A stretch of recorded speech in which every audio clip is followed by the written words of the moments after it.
Les températures commencent à chuter et les araignées n'ont qu'un but, aller se réchauffer.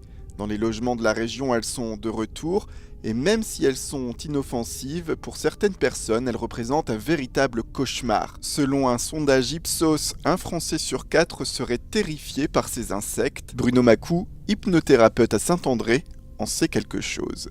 On vient me voir parce que c'est pas anecdotique d'être phobique, d'accord? Parce qu'on n'imagine pas, bien souvent les gens ils disent « Oh mais non, mais il n'y a qu'à ne pas y avoir peur, t'as qu'à pas y penser, regarde c'est pas méchant ». Peu importe ça, vous pouvez pas vous imaginer le nombre d'araignées qu'un phobique des araignées peut voir. Là où même moi, je ne suis pas phobique des araignées, je vais même pas la voir l'araignée. Là, elle est omniprésente. Vous imaginez ce que ça peut faire à longueur de journée, à longueur de semaine? C'est très très handicapant. Pour n'importe quel individu effrayé par les araignées, l'hypnothérapie est un moyen aujourd'hui de mieux prendre du recul face à une crainte déraisonnable. Une grosse araignée velue, une mygale qui se ramène vers vous, forcément c'est logique d'avoir peur. On a peur, c'est le mode survie. Par contre, si on n'a pas le choix lorsqu'il y a une petite araignée, là c'est désagréable de ne pas avoir le choix. Donc la technique hypnotique, comme d'ailleurs d'autres techniques qui peuvent être cumulées, par exemple les psychologues comportementalistes, qui est aussi une thérapie très efficace,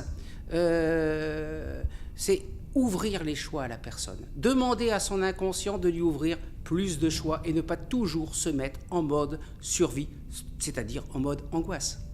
Bruno Macou va alors s'adapter en fonction du degré de peur des patients pour les soulager. Une ou plusieurs séances sont alors prodiguées. On utilise essentiellement la dissociation.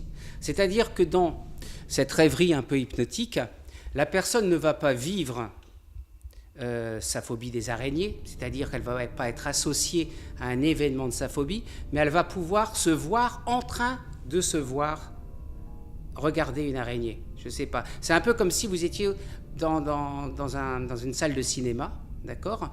Plutôt que d'être le héros qui est dans le film, vous vous regardez dans l'écran de cinéma en train de vivre cette scène où la personne est à la rencontre d'une araignée, par exemple. Les tuer n'est en tout cas pas la solution prônée car les araignées sont essentielles à l'équilibre naturel. Alors une fois la peur vaincue, reste la solution de la cohabitation ou de les replacer dehors.